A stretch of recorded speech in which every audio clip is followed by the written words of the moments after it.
Então, boa noite a todas. Estou muito feliz da gente ter voltado. Semana passada eu dei uma aulinha sobre a parábola dos talentos. E aí na hora, né, eu estava preparando tudo, aí Deus falou assim: E aí, quando é que vai voltar o Corações ao Alto? Muito legal falar sobre os talentos, mas e aí, né? A Mafê até estava lá, né, Mafê? Então, aí eu, na hora, eu já falei: Não, vamos acabar com essa palhaçada, já vamos começar. E é aquela coisa, né? Às vezes a gente fica esperando o momento ideal para fazer as coisas, porque a gente tem, às vezes, um complexo meio perfeccionista, né? Aí, quando eu estiver mais tranquila na rotina da casa, eu consigo me preparar melhor para as aulas. Mas não, vamos lá, vamos começar. E eu achei muito propício, assim, a gente começar logo. Oi, Bru. Logo nessa quarta-feira de cinzas, porque a gente vai dar o pontapé inicial nesse período que é a quaresma.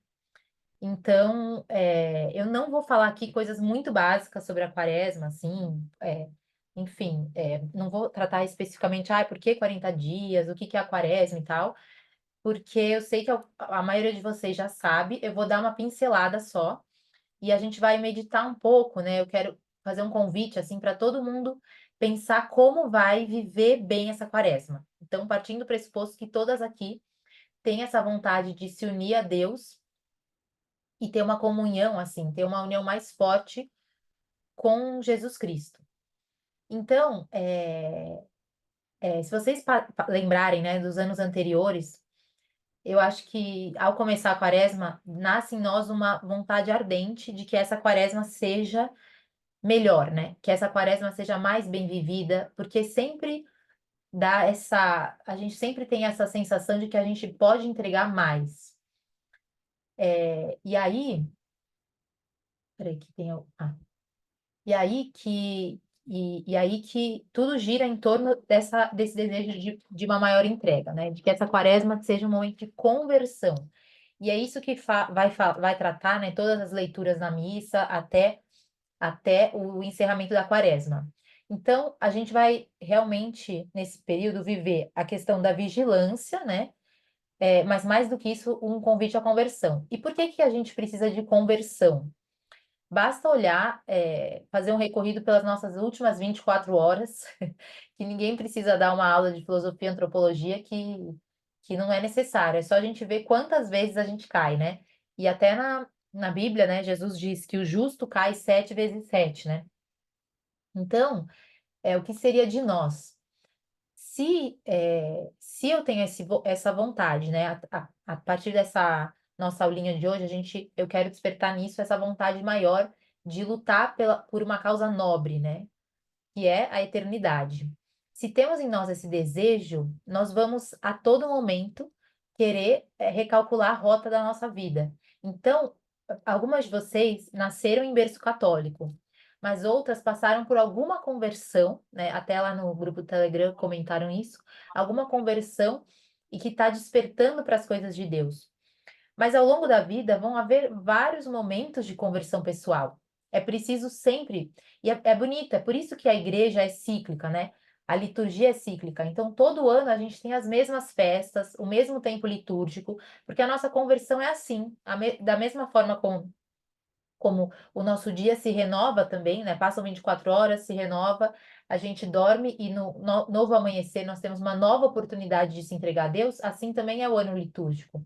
Então, olha que bom, né? A gente, primeiro de tudo, tem que agradecer a Deus que Ele está nos dando uma oportunidade de viver uma outra quaresma, né? De viver uma quaresma muito bem, muito bem vivida nesse momento. Então, eu vou começar partindo do Evangelho de hoje. Então, hoje, na quarta-feira de cinzas, foi lido o Evangelho de São Mateus, número 6. E nesse Evangelho tem as bases da quaresma. Então, São Mateus vai colocar para nós de uma forma muito prática, assim, muito fácil, sobre essa questão da esmola, da oração e do jejum. Então, não sei se todas foram à missa e tal, mas eu vou ler brevemente, né? Ele diz assim: Jesus ensina de guardai-vos de fazer as boas obras diante dos homens, com o fim de seres vistos por eles. Caso contrário, não tereis direito à recompensa do vosso Pai que está nos céus. Quando deres esmola, então aparece a primeira aqui, esmola. Não faças trocar a trombeta diante de ti, para serem louvados pelos homens. Em verdade, vos digo que já receberam a sua recompensa. Mas, quando deres esmola, não saiba a tua mão esquerda o que faz a sua direita, para que a tua esmola fique em segredo, e teu pai, que vem em segredo, te pagará. Então, em primeiro lugar, ele vai tratar aqui sobre a esmola. Mas isso, pensem, aqui ele diz, quando alguém dá uma esmola e tem a vontade de ser reconhecido, nossa, que pessoa generosa, que pessoa abnegada, nossa, como é desprendido. A nossa intenção, o nosso coração não está em quem vai receber a esmola, né? Não está na outra pessoa, está na vaidade. E aí era uma prática, como Cristo enfatizou isso, né, nos ensinamentos, era uma prática comum. E até hoje é uma prática comum, né? Quantas vezes nós fazemos uma ação, pode ser uma ação boba, e logo nós já queremos um reconhecimento. Logo nós já esperamos um aplauso, um agradecimento. Eu até citei assim outro dia, quantas vezes a gente vai fazer um prato gostoso para a família e tal, aí fica aquele momento que você está esperando alguém falar, nossa, que gostoso, ou alguém vai repetir. É sempre assim. Não tem ninguém que já tenha feito uma receita que demorou, que você pôs o seu coração, o seu empenho, e assim, por tão pouco nós queremos um reconhecimento. E é sobre isso que Cristo ensina, né? Você está fazendo aquela obra por amor a Deus, né? Ou para receber um aplauso, um reconhecimento, um elogio. E aí, por que que ele fala isso, né, sobre a esmola? Porque o nosso amor, né, a nossa entrega, a esmola ao próximo, ela deve ter os olhos mirados no céu, né? Ela deve querer almejar o fim último. E a esmola vai ser um caminho para isso, tá?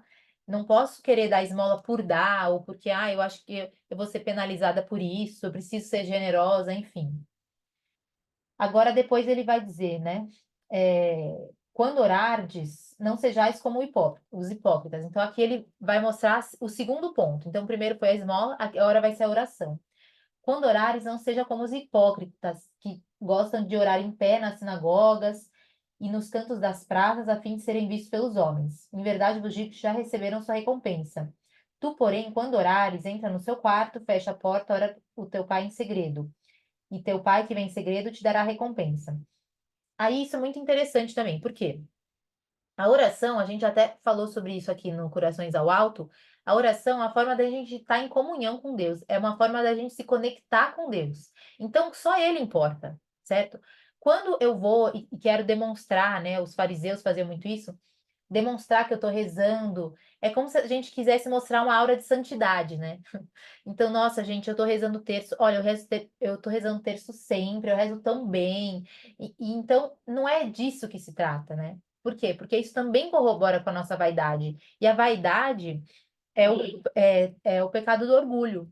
E o orgulho, né, tem aquela frase que o orgulho morre 24 horas depois que a gente morre, né? O orgulho é o último a sair do corpo. E faz sentido, porque tudo é vaidade, né? Vaidade das vaidades. Então, na oração, bom, eu quero estar com o meu Deus, eu quero estar com aquele que me criou e aquele que é a pessoa mais próxima a mim. Então, da mesma forma, não posso buscar aplausos para isso. E aí, por fim, né, ele vai dizer sobre o jejum. Aí ele fala: quando jejuares, não mostreis tristes como os hipócritas, mas tu unge a cabeça e lava o rosto, a fim de que não pareça aos homens que jejuas, mas ao teu pai que está em segredo, e teu pai que vem em segredo te dará recompensa. Então, essas três, olha só que interessante, né? Ele fala, nesses três pontos, ele fala sobre recompensa. Quando a gente busca as coisas por vaidade, é muito engraçado, porque a gente realmente recebe a recompensa muito rápido, né? Nossa, alguém elogiou, alguém comentou minha foto, alguém disse que eu sou uma inspiração, alguém não sei o quê. É como se realmente já quisesse provar a recompensa que só o céu vai me dar, né? E vocês se lembram que o pecado de Eva, né, quando a gente falou também do pecado original, Eva queria antecipar o sabor um sabor da árvore do bem e do mal. Ela, sendo que na verdade não era dado a ela isso. Então, quantas vezes o momento certo da nossa recompensa não é agora, mas muitas vezes a gente já quer provar agora. Muitas vezes a gente já quer antecipar uma coisa que só no céu a gente vai receber, certo? Então, isso, quando a gente não busca uma recompensa terrena, mas a gente busca o quê? Nada mais do que amar a Deus, Aí as nossas ações, digamos, têm uma retidão de intenção. E a quaresma, todas as ações, né, tudo que a gente buscar viver na quaresma, deve girar em torno disso, deve girar em torno da nossa retidão de intenção. Eu estou fazendo isso pelo quê? E então, bom, a gente vai desenvolver melhor essa ideia depois, mas vejam que a quarta-feira de cinzas, né, o primeiro dia da quaresma, começa justamente com essa pedagogia da esmola, do jejum e da oração. Então, lembrando, no ano passado a gente teve uma aula sobre o advento, né? E aí a gente comentou que antes de um grande acontecimento da vida de Cristo, existe um tempo de preparação. Então, da mesma forma que o advento foi um período da gente se preparar, de estar vigilantes para a chegada do Messias, né? Para a chegada de Cristo, agora a gente vai estar vigilantes para viver o mistério da paixão de Cristo, que é o quê? Que é o mistério da nossa salvação. Então, sem a paixão de Cristo, sem o derramamento de sangue, sem a crucificação, não haveria, nós ainda viveríamos no pecado, né? Nós não teríamos sido salvos. E aí, esse mistério, ele é tão profundo, né? Encerra todo o sentido da vinda de Cristo, ele é tão, digamos, é tão rico, né? É, teologicamente falando, mas também ele é tão rico em termos de realmente ser um convite para a nossa mudança mesmo, para a nossa mudança interior, que a igreja nos dá 40 dias para isso. E, e aí, na verdade, se você vai perguntar assim para uma pessoa leiga, né? O que que é quaresma para você? A gente vai ouvir provavelmente muitas pessoas dizendo: ah, é um momento que a gente faz alguma penitência, né? Não come carne, não come doce e tal. E aí fica uma coisa muito, muito vazia, né? Uma coisa muito rasa, porque não se trata de se abster pura e simplesmente de algo, mas sim buscar o que nos afasta de Deus, né? Entender o que nos afasta de Deus, para que assim a gente esteja mais próximo dele e siga a sua vontade. Porque no fim das contas, como muito ensina Santa Teresinha, né? O fim das contas, a gente está aqui na Terra para seguir a vontade de Deus. Porque a gente sabe que a vontade de Deus é perfeita, né? A gente sabe que o que Ele quer para nós é o melhor para nós. Então, como que eu vou descobrir o que é melhor para nós? Estando unidos por esses três pilares, né? A esmola, o jejum e a oração. Então, eu gosto de pensar assim, quando você vai meditar, né, a paixão de Cristo, né, o caminho até o Calvário, eu penso assim, que a gente pode ser um personagem a mais nesse caminho. Então, algumas pessoas estavam naquele momento que gritaram para crucificar o Cristo, algumas pessoas podem ser espectadores do momento que ele foi flagelado, depois que ele foi açoitado, depois no momento da coroação de espinhos. E pensem bem, esse caminho da paixão, ele é muito longo, né? São muitos acontecimentos. E eu penso que a quaresma também é um período muito longo. E provavelmente muitos dos seguidores de Jesus estavam aos montes no começo da paixão. Estavam aos montes querendo defender o Cristo enquanto ele era açoitado, quando ele foi coroado de espinhos. Mas quantos persistiram até o final? Quantos estiveram até o pé da cruz? A gente sabe que muito poucos, né? A gente sabe que eu assim, nunca entendi muito bem, vou ser sincera, assim, sempre me causou espanto saber que só São João esteve aos pés da cruz, né? Dos 12 apóstolos, só São João ficou até o final. Então, colocar nosso coração nisso. Será que eu consigo, né? Pedir para o Senhor, Senhor, eu quero acompanhá-lo até o final nessa quaresma. Eu não quero ser daquelas que começa empolgada, né? Meditando todos os dias um pouco sobre a paixão de Cristo, querendo me converter, fazendo muitos propósitos. E aí, dali a pouco, eu já nem sei mais que dia da quaresma é, eu já nem sei quanto tempo falta, né, para Páscoa, enfim, para o mistério da Páscoa, eu já me perdi no calendário, né? Porque 40 dias é muita coisa. Inclusive, já dizem que é difícil você conquistar um hábito em 21 dias, né? Então, imagina 40. Mas, da mesma forma, muitos fizeram isso, né? Muitos dos seguidores de Cristo quiseram defendê-lo. O próprio São Pedro, né, dizia que ia até a morte com o Senhor e depois acabou negando-o 3 vezes. Nós também. Bom, eu vou querer ser quem nesse caminho do Calvário? Eu vou ser aquela pessoa que vai devagar e sempre, né? Eu vou constante nos meus propósitos, principalmente na minha oração, e aí eu vou deixar a graça abundar em mim, né? Eu vou deixar que Deus faça um milagre no meu coração, ou não, ou eu vou ser fogo de palha, né? Como dizem. E aí, para isso que esse tempo de quaresma tem tudo a ver com a palavra da perseverança. Então, quem persevera, né? Pensem assim, quem persevera, quem ama, né? Então, o segredo da perseverança é o amor. E como que a gente pode amar mais a Deus? Não tem como você olhar tudo que o Cristo sofreu por nós, né? Justamente meditar nesse tempo da quaresma sobre a paixão de Cristo, sobre tudo que ele sofreu por nós, tudo que ele se entregou por nós, né? Tudo que ele fez em nossa defesa.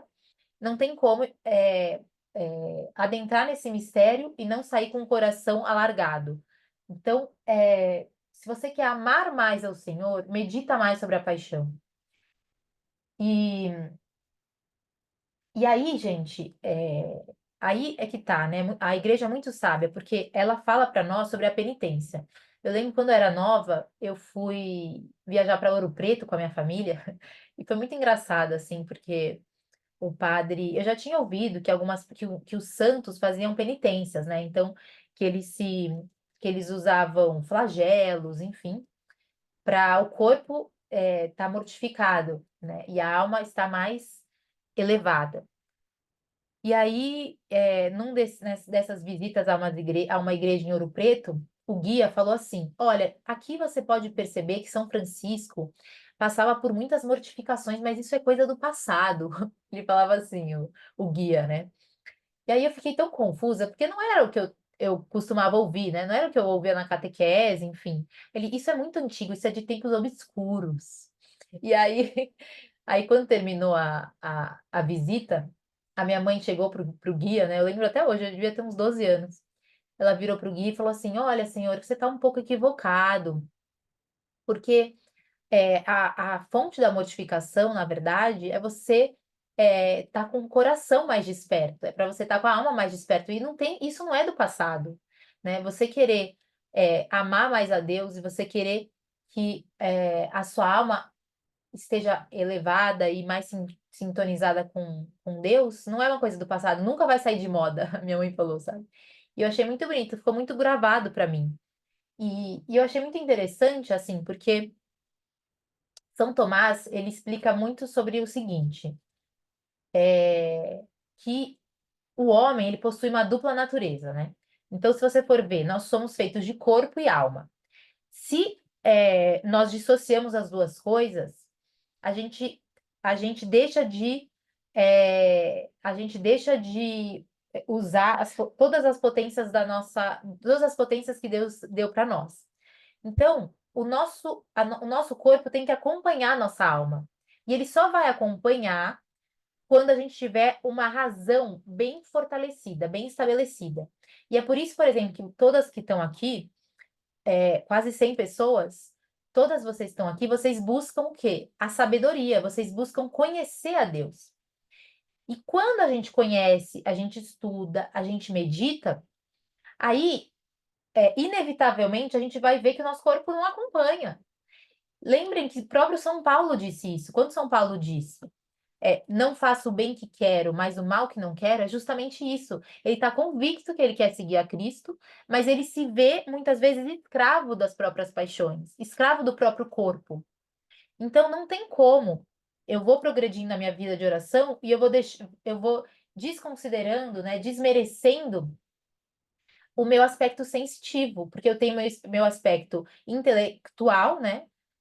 E o meu aspecto sensitivo. Os dois têm que estar andando juntos. Mas só com uma razão muito bem fortalecida, né, muito bem formada, que a gente consegue viver esses propósitos todos que o próprio tempo da quaresma nos ressalta para nós, né? Então, o corpo, quando a gente tem muito em mente que o nosso corpo, ele precisa estar vigilante, né? Precisa estar atento às coisas de Deus, é, tudo faz sentido. Por quê? Quando a gente, tem um trecho do Evangelho que eu gosto muito, né? Que é do Apocalipse, e diz assim, vocês já devem ter ouvido falar sobre essa vigilância, né? Ele diz: Eis que estou à porta e bato. Se alguém ouvir minha voz e abrir a porta, entrarei na sua casa e cearemos, eu com ele e ele comigo. Quantas pessoas estiveram ao lado de Cristo durante a vida inteira dele, a vida pública, a vida oculta, ou mesmo no momento da paixão, e não estavam atentos, não abriram a porta? Quantos, né? E quantas vezes nós deixamos de olhar para o sobrenatural porque nós estamos distraídas? Então, eu vejo o tempo da quaresma como um momento que a gente vai acabar com as distrações, né? Então, o mal do nosso século são as distrações. Quantas vezes eu até mandei para vocês no Telegram, eu achei muito bonita assim aquela meditação, assim, aquelas palavras da Filó, né? E ela diz que o problema que muitas mulheres enfrentam, né? Que a gente tem 1000 papéis, o maior problema do século é a falta de recolhimento. Então, nessa quaresma, eu preciso voltar o meu coração para a fonte da vida e não me deixar distraída. Por quê? Porque se Cristo passar ao meu lado, eu vou estar desatenta, eu não vou deixá-lo entrar na minha porta, bater na minha porta, entrar e cear comigo, eu vou desperdiçar isso. Então, sem propósitos claros para essa quaresma, sem uma vontade renovada a cada dia, nós vamos deixar Cristo passar, né? Passar despercebido. E eu não posso deixar isso acontecer. Mas, sendo vigilantes, por outro lado, nós podemos ser como Verônica, por exemplo, né? Existe essa história bonita que é sobre o véu de Verônica. Não sei se vocês conhecem, mas Verônica é uma mulher, uma das santas mulheres que aparecem no caminho do Calvário, e ela é uma mulher que consola Jesus, né? São as filhas de Jerusalém que ele fala. E é tão bonito, porque no caminho do Calvário, Jesus recebe muitos poucos atos de carinho, né? Pouquíssimas consolações, digamos assim. E Verônica foi uma mulher que consolou Jesus. Ela se jogou, ela se lançou, né, corajosamente na frente dos soldados e limpou o rosto de Cristo com um lenço. E até existe até hoje, né, o véu de Verônica com a Sagrada Face estampada, é muito bonito. E Verônica foi uma dessas mulheres que quis consolar Jesus. Nesses 40 dias que se aproximam da paixão, o Cristo já está se preparando para o momento mais dolorido. E nós sabemos que ele sofreu como homem, segundo a sua natureza humana, ele sofreu as dores da paixão. Tanto é que na oração do horto, ele diz: Pai, afasta-te de mim esse cálice. E ele chora sangue, né? Ele chora, ele sua sangue e ele chora. E os anjos vêm consolá-lo. Quando nós vemos essa realidade assim tão dura de que Cristo quis fugir da cruz, nós vemos que realmente ele era humano, né? Porque totalmente uma das coisas que nos faz mais homens é ter medo da dor, né? Fugir da dor, buscar o prazer e fugir da dor. Esse é um dos princípios antropológicos assim do homem, né? Então, Cristo passou por isso. Então, se ele sofre tudo isso, quem eu vou ser, qual vai ser o meu papel diante dessa dor? Eu vou consolá-lo ou eu vou ficar distraída, vou colocar tudo na frente, né? E é muito comum. O nosso dia transcorre, a gente vai emendando uma coisa na outra, principalmente quem mora em cidade grande, eu acho que isso é um problema. A gente parece estar sempre apressado de uma tarefa para outra, e aí chega no final do dia, nós vemos, nossa, como que eu aproveitei o meu tempo, né? Como o meu tempo foi para Deus ou o meu tempo foi para mim? E não se trata de, bom, eu tenho que dedicar muitas horas, me retirar, mas se trata de nos lembrarmos, né? De termos presente ao longo do dia pequenas, digamos, pequenos pequenas paradas, né, de combustível. E aí é que eu volto, né, para gente ir passando por uma parte mais prática. Aí que eu volto, então, para essas três práticas. Então, as práticas da quaresma, vocês têm que entender que elas nos educam e nos preparam para a conversão. A gente coloca a gente vai preparar o campo para receber as graças da, da, da, da festa da ressurreição. Então, como, como que eu posso me unir mais a Deus? Então, em primeiro lugar, pela oração. Nessa quaresma, de nada adiantaria vocês aqui viverem 40 dias sem chocolate, ou 40 dias sem Instagram, ou o que quer que seja, se vocês não tiverem colocado como prioridade a questão da oração, né? Então, jejum de redes sociais, jejum de chocolate, jejum de refrigerante. Tá, e a oração? Seu coração tá mais perto? Ou ou você tá simplesmente colocando metas assim corporais? Não tirem isso de prioridade, porque realmente a prioridade máxima é a oração, é a contemplação. Então, cada uma de vocês pode pensar, qual o propósito em termos de oração eu posso ter nessa quaresma? Olha, eu não faço oração mental, então nessa quaresma eu vou procurar 10 minutos do meu dia para fazer oração mental. Eu não tenho costume de fazer uma visita ao sacramento, né? Uma visita à igreja todos os dias. Eu vou procurar pelo menos 3 vezes na semana, diariamente. Eu vou só à missa aos domingos. Eu consigo encaixar mais umas 2 vezes a Santa Missa, umas 3. O terço para mim não é diário. O terço para mim é dia de sábado. Só de sábado que eu rezo com a minha família, mas durante a semana eu não gosto de rezar sozinha. Então vamos colocar um terço diário durante a sua quaresma. O que que você pode fazer que o seu coração vai estar mais perto de Deus, né? Vai procurar ter mais trato, né? Digamos, ter mais intimidade com o nosso Senhor. E aí entra também, né, algo que é muito dito nesse tempo de quaresma, que são 2 pontos, a leitura espiritual e a via sacra. Então, a leitura espiritual seria uma forma também da gente fazer essa prática da oração. A leitura espiritual, eu digo que é muito difundida, porque a gente vê muita gente compartilhando livros sobre quaresma, meditações, e de fato, eu acho que é uma forma muito fácil de fazer oração, né? Muito fácil Tem muitos livros hoje em dia de 40 dias com o Senhor, meditações quaresmais para cada dia da quaresma. E eu acho muito proveitoso, porque você pode fazer uma leitura espiritual e levar aquelas ideias para sua oração mental. Aí vocês podem pensar, ai, Ana, mas eu não me preparei, já começou a quaresma e eu não comprei nenhum livro. E aí, por isso, eu fui atrás e eu achei no site da minha biblioteca católica, tem o livro inteiro de Santo Afonso Maria de Ligório para cada dia da quaresma. Então, não tem desculpas. Eu vou mandar para vocês depois no Telegram. Eu achei muito bom, porque é um artigo que vai falando dia a dia. Então, dia 1 até o dia 40. E aí vocês podem fazer essa leitura espiritual.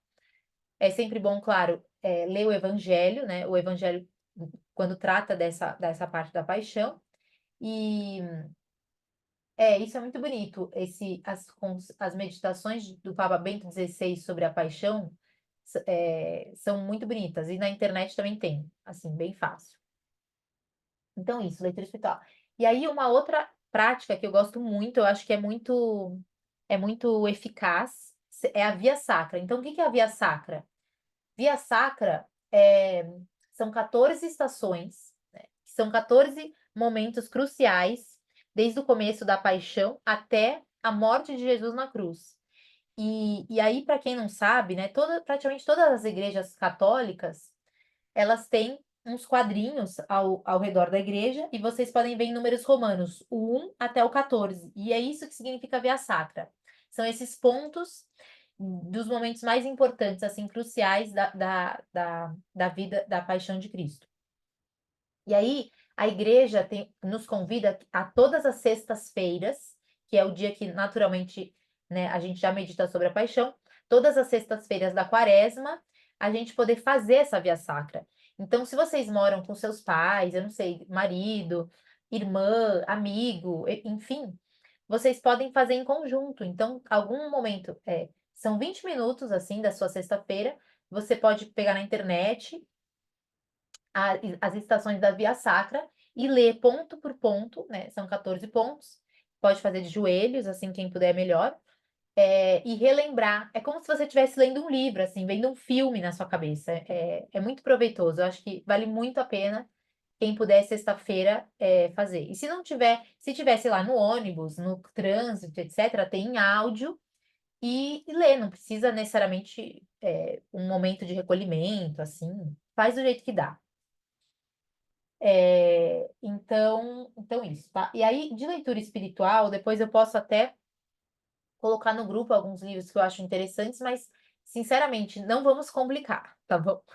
Vamos simplificar, vamos realmente usar as ferramentas que a gente já tem, porque senão começa a vir aquelas desculpas, né? Ai, mas o correio, ai, mas a Amazon ainda não entregou. Gente, faz com que dá, tá? O importante realmente é o nosso recolhimento, tá? Bom, então, oração, nos unirmos, principalmente na oração mental, tá bom? Essa conversa com o nosso Senhor, esse diálogo, e para quem quiser saber mais sobre isso, tem o vídeo lá no YouTube sobre a oração mental. Bom, em segundo lugar, agora que eu quero explicar um pouco melhor, que é a questão do jejum. Então, Ana, o que que é o jejum? Por que que a igreja fala que temos que fazer jejum na quaresma? O jejum, na verdade, tem o intuito de acabar com tudo que nos afasta de Deus. Ou seja, é o jejum de tudo que nos torna mundanos, né? O que que nos torna rasteiros e não nos dá essa dimensão, né? Essa perspectiva que as águias têm, que é, na verdade, nosso chamado. Bom, eu acho muito fácil a gente pensar em propósitos da quaresma, pensar no jejum, se a gente olhar os 7 pecados capitais. Então, quem tem os 7 pecados capitais na ponta da língua? Parem para meditar. Quem puder escrever, quem conseguir escrever agora, escreve, porque eu acho que fica muito gráfico para a gente pensar em como viver bem o jejum. Então, os 7 pecados capitais: gula, avareza, luxúria, ira, inveja, preguiça e soberba. Então, como vamos viver o jejum? Bom, a gula é uma parte dos 7 pecados capitais. Então, no campo da gula, o que me afasta de Deus no campo da gula? Ah, eu só como o que eu gosto. Então, isso é um pecado de gula, né? Você, na verdade, está exaltando tanto a comida que você não come, às vezes, uma coisa que vai te fazer bem porque você não gosta. É a lei do gosto. Isso está atrelado à gula. Depois, a gula, eu até quero preparar uma aula para Corações ao Alto falando mais sobre os pecados capitais, que eu acho que é muito, muito bom, assim, muito proveitoso. Eu não vou me estender, mas gula não é só relacionado a exatamente o que você come ou se você come em excesso. Depois, avareza. Será que eu não estou sendo muito avarenta, né? Será que eu não estou sendo egoísta, muitas vezes, com meus bens materiais, né? Em qual ponto eu posso jejuar nessa esfera da avareza? Será que tem um calcanhar de Aquiles aí? A luxúria. Ah, eu tô querendo chamar atenção para minha vestimenta, muitas vezes eu quero, não sei, eu tô sendo provocativa com alguém, eu tô caindo em pecados da castidade, ou então, muitas vezes, pecados da curiosidade, né? Muitas vezes está atrelado à luxúria. Depois, a ira. Eu tô perdendo a paciência a tal ponto de que tá caindo numa ira. Eu tô me descontrolando, realmente, eu tô deixando a minha ira acabar completamente com a minha racionalidade em momentos de briga, de discussão ou em casa. Depois, a inveja. Inveja é muito engraçado, assim, a inveja, porque a gente acha assim, nossa, inveja é coisa das irmãs da Cinderela, tipo, exagerado, assim. Mas inveja é um pecado muito comum da gente cair, sabe? Se a gente descobre uma notícia boa e isso nos entristece, porque, ai, porque podia ser comigo, isso é inveja, né? Se a gente tá muito obcecado por determinada pessoa, ou a gente começa a achar a nossa vida ruim e a vida do outro melhor, isso é inveja. Então, inveja parece uma coisa, um pecadão, né, como eu falo, mas não, inveja é mais comum do que a gente imagina, e provavelmente todo mundo aqui tem um pouco de inveja. Então, o que que me torna invejosa? Ciúmes também vem da inveja. Algo tá me deixando invejosa, então será que, sei lá, tem algum determinado perfil do Instagram que não me faz bem? Parece que eu quero ver só que a pessoa caiu em alguma desgraça. Parece ridículo, né, o que eu tô falando, mas muitas vezes são nossas paixões falando mais alto, né? Não é de se espantar. Todo mundo aqui tem pés de barro, né? Então, bom, vou silenciar alguma pessoa no Instagram, eu vou ficar sem Instagram, porque o Instagram é uma ferramenta que realmente, o Gui sempre falou pra mim assim, que o Instagram ele sobrevive de desejo mimético, sabe? Então, não é à toa que é uma ferramenta tão cara, tem tantos anúncios, ele quer que você sinta inveja e quer que você deseje a vida dos outros. É assim que ele se alimenta. Depois, preguiça, né? Um dos pecados capitais é a preguiça. Bom, então eu não posso fazer um propósito de hum, acordar sempre no mesmo horário, mesmo que eu não tenha um compromisso tão cedo, eu não posso acordar um pouco, fazer essa mortificação, né, do horário, porque acaba com a preguiça. Horário para dormir. Nossa, acho que todas as mães que eu conheço tem essa dificuldade, sabe, de ser pontual na hora de dormir. Porque não adianta você ser pontual na hora de acordar, que se você não for pontual na hora de dormir, você vai acordar um caco, né? De nada adianta. E isso denota muita falta de domínio mesmo, né? Se a gente vai deixando, deixando, deixando, e aí vai ver, já é 11 horas, 11h30, meia-noite, sim, você tem que ser produtiva, você tem que estar bem, você não pode perder a paciência no dia seguinte, você não pode, veja, você não pode tentar a Deus nesse sentido, né? Muitas vezes a gente fica enrolando a noite para dormir. E aí reza assim: ai, nossa, eu preciso dormir muito bem, porque amanhã eu tenho mil coisas para fazer. Mas, poxa, e o seu trabalho de dormir na hora? Quanto que você ficou enrolando? Até uma amiga minha virou para mim e falou assim: ai, eu tinha que estar fazendo tanta coisa, mas eu tô presa nos Reels do Instagram. Tipo, realmente é um poço sem fundo. Você vai ver um Reels, você passa o outro, o outro, o outro, aí você viu, já matou muito tempo, muito do seu tempo produtivo, né? Que você poderia estar rezando, você poderia estar, às vezes, ligando para alguma amiga, fazendo alguma coisa mais útil e você tá lá se distraindo. E o Padre Paulo, uma vez, o Padre Paulo Ricardo, uma vez falou isso, eu achei muito bonito. Ele disse assim: muitas vezes não é que a gente está fazendo mal a alguém, né? Não é que os pecados da carne são aqueles pecados que você fala, nossa, meu Deus, eu tô na porta do inferno. Mas os pecados da carne também é se ficar se distraindo no Instagram, sabe? A gente tá querendo uma recompensa, a gente tá querendo um gostosinho naquele momento, né? Um pouco de prazer. E é ruim isso? É ruim querer assistir um filme, ver Reels, não sei o quê? Não, mas tudo tem um lugar, né? E tem um momento da semana, mais especificamente, que é mais apropriado para a gente ter um descanso. E esse descanso é claro que tem que ser produtivo, sabe? Não pode ser, nossa, eu tô queimando meus neurônios à toa. Eu posso usar. Isso daí pode ser um bom propósito de quaresma, sabe? Buscar, colocar o descanso em coisas boas, né? Saber descansar, né? Bom, para não me alongar muito. Daí, por fim, a soberba. Soberba, eu acho que tem muito a ver com isso que eu falei, né? De você querer compensação, de você querer reconhecimento, de você querer um brilho humano, né? A soberba está muito atrelado a isso, de você querer crescer profissionalmente por ser melhor, para receber uma promoção, para receber um feedback positivo da sua equipe.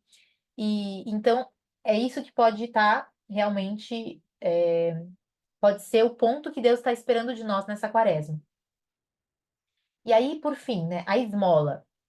A esmola, ela tem vários sentidos. Então, a esmola ela também é chamada das práticas da caridade, né, e da misericórdia. Então, eu vou procurar dar esmola, procurar não simplesmente em termos de dinheiro, né, porque hoje em dia a gente costuma ouvir isso, né, que muitas vezes as pessoas estão esperando A gente quer dar um dinheiro para alguém, mas na verdade a pessoa está esperando uma atenção, né? Está esperando nosso tempo. E o que é mais caro hoje em dia é o nosso tempo.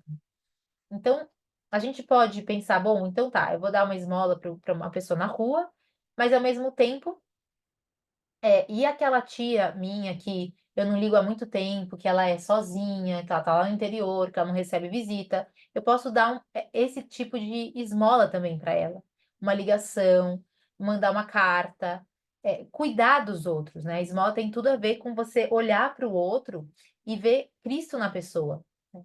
Lembrando daquele ensinamento tão bonito de que quando fizeres a um desses pequeninos, é a mim que faz.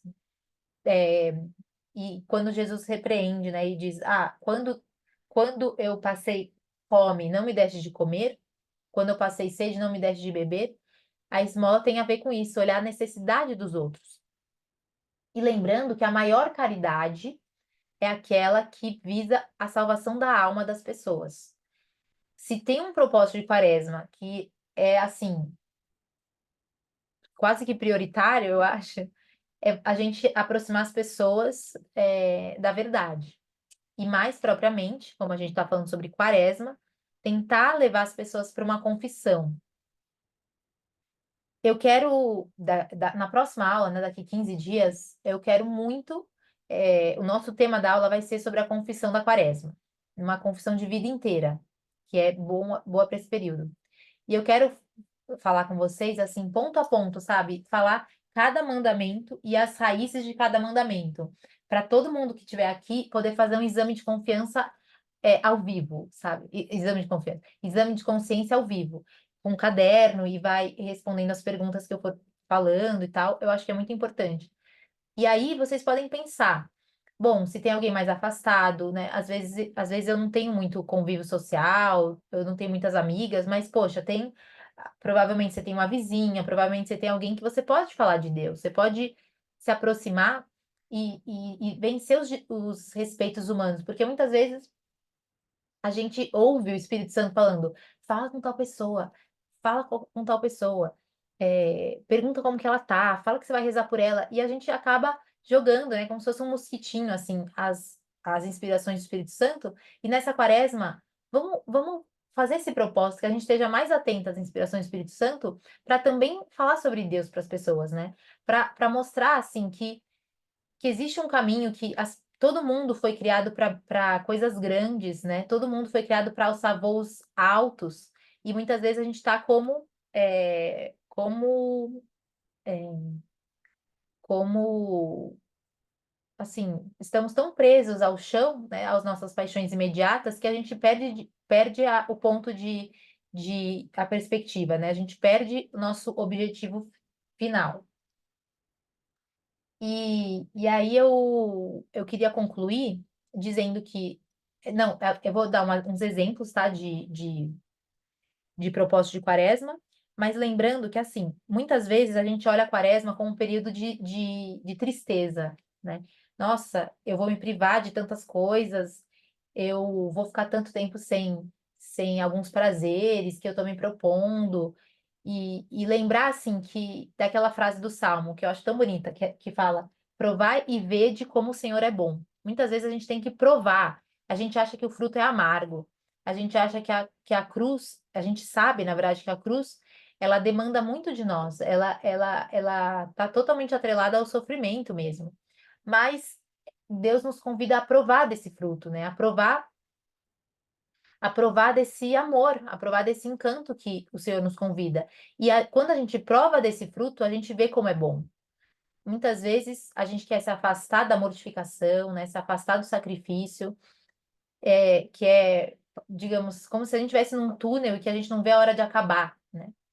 A quaresma, quantas vezes pode dar essa impressão que eu quero, bom, eu vou começar a quaresma aqui dia 1 e eu vou chegar até o final, como se fosse um período só de sofrimento. Mas não, à medida que a gente vai se aproximando de Deus, que a gente vai treinando o nosso corpo para estar mais unido ao nosso coração, a gente vai provando esse sabor do Senhor, né? Que o seu jugo é suave, o seu fardo é leve. E aí vira digamos, vira um caminho sem volta, assim. Não tem como a gente não se apaixonar cada vez mais e querer cada vez mais também essa via dolorosa, que é uma via de todos que estão aqui, né, na Terra. Todo mundo que está aqui sofre, e o caminho do cristão é o caminho da cruz, é o caminho da entrega, é o caminho do sacrifício, e quanto mais próximos a gente estiver da cruz, né, quanto mais unidos a Ele, mais felizes nós seremos. E lembrando só uma parte muito bonita, assim, né, que eu acho dessa pedagogia divina, é que Cristo, ele não carregou a cruz, Cristo abraçou a sua cruz. Ele não levava a sua cruz como alguém que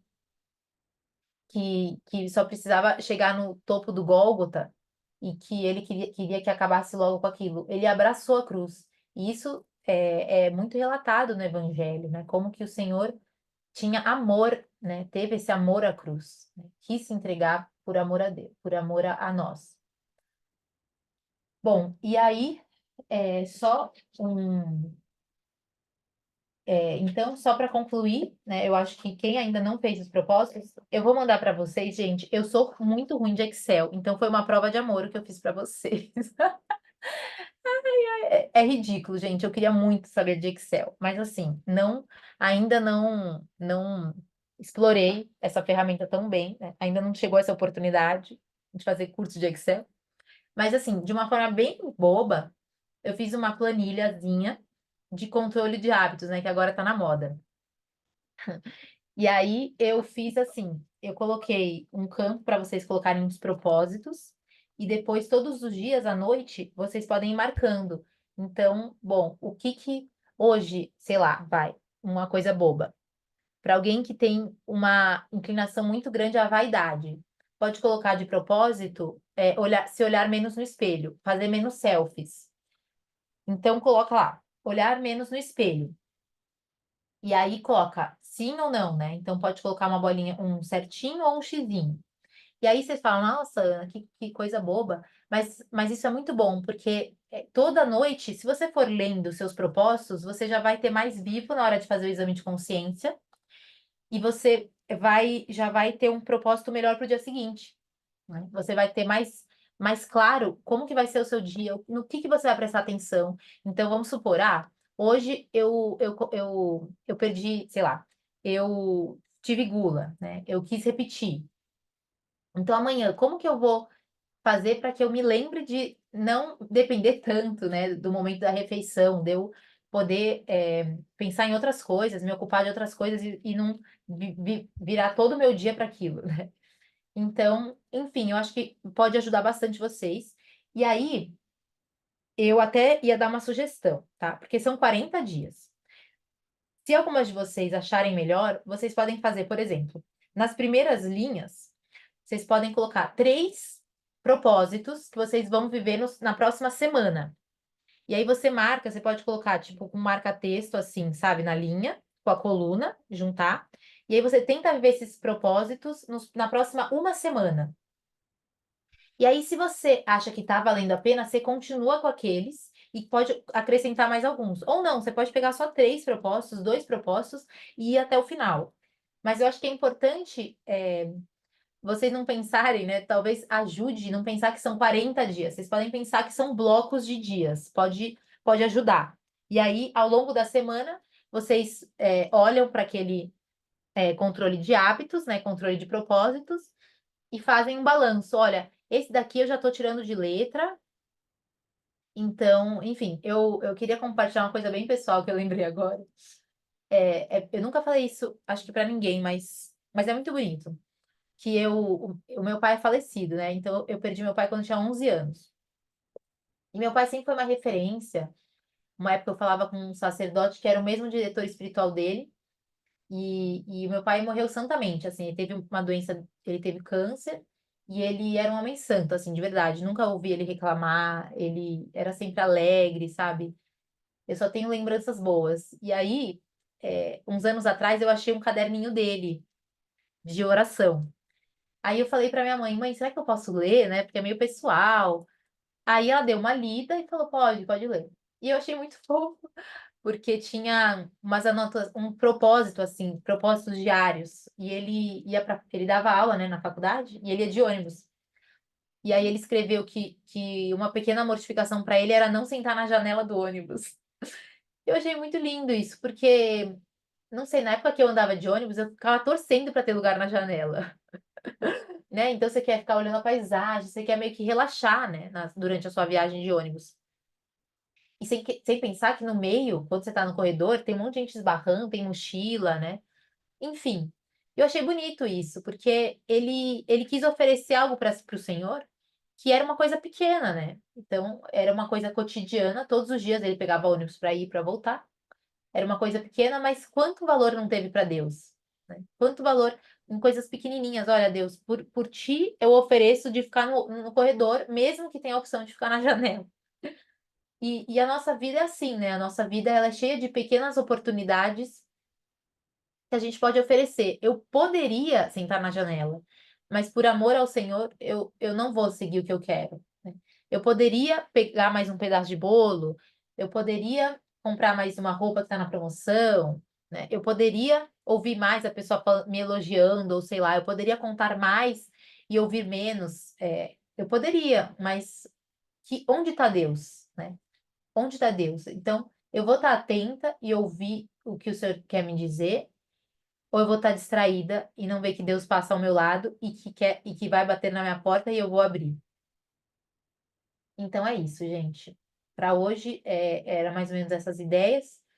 Vocês têm alguma o exame de consciência? Posso? Eu mandei uma vez, mas eu vou mandar de novo o exame de consciência.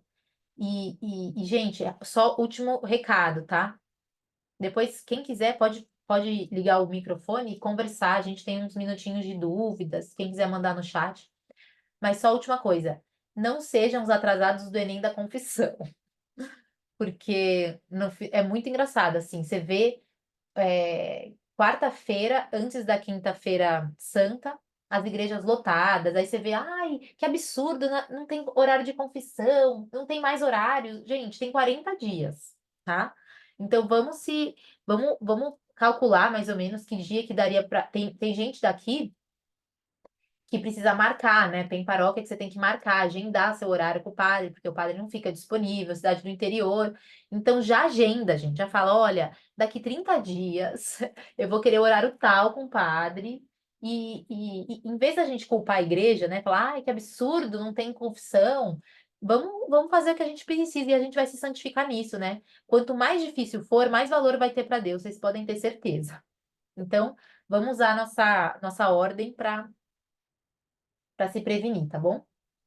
E alguém quer levantar a mão, quer falar alguma coisa, quer tirar uma dúvida?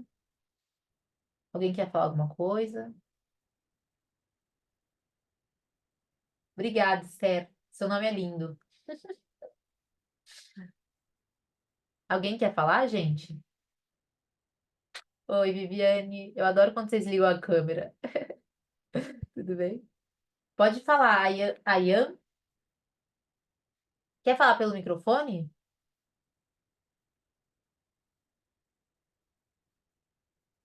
Alguém quer falar? Ai, que bom. Já tem muita gente confessando hoje. O livro que eu estava citando no início. Ah, tá. Então, vou falar isso, então. Então, esse livro eu gosto muito de usar porque a edição é de Santo Tomás. Nossa, vende aos montes, gente. R$ 24. Hoje eu fui lá ver quanto que tava. R$ 24 na livraria do Guilherme Freire. Só fazendo propaganda. Mas, enfim, eu uso muito. E tem um livro que é meu preferido da Quaresma, mas eu não vou falar para vocês porque está esgotado. Então, quem sabe eu vou fazer uma pressão, ano que vem vai ter. Mas, enfim, tem muitos livros bons com meditações da Quaresma. Na verdade, o livro é A Cruz de Cristo. Quem sabe vocês podem ter em casa, né? Ah, que bom, Bárbara, que fofa. Mas as aulas tem muitas gravadas no YouTube. Vanessa, né? Pode fazer uma pergunta. Pode ligar o microfone aí, pode falar. Oi, Oi, Vanessa, tudo bem? oi Ana, tudo bem? Oi, pessoal, meninas. Eu tenho uma dúvida. Eu cheguei logo que a live já tinha começado, aí eu fui à missa hoje, fiz apresentação do Evangelho e tal. eu quero saber, eu não entendo muito a parte do evangelho, que se você já explicou, desculpa, mas Não, imagina. eu expliquei no um pouquinho depois. Eu não entendo essa recompensa que o evangelho fala. Eu não Uhum. consigo entender. E outra coisa que eu quero falar também, que eu até coloquei ali no chat, logo no começo, é, bom, a gente vê que você falou de São João, né, que foi o único que ficou, de 12 apóstolos, foi o único que ficou até o final, e ainda recebeu Maria como mãe. É, a gente pode ver que realmente os outros apóstolos eram amigos de Jesus, mas não eram amigos para ficar até o final de todas as batalhas, pelo que eu entendi, assim, pelo que eu consigo refletir sobre essa questão. E a gente vê também com a gente, né? Não são todas as pessoas que estão nossos amigos que vão ficar com a gente até o final. Então, é por isso que Jesus tinha o São João como o discípulo que ele mais amava.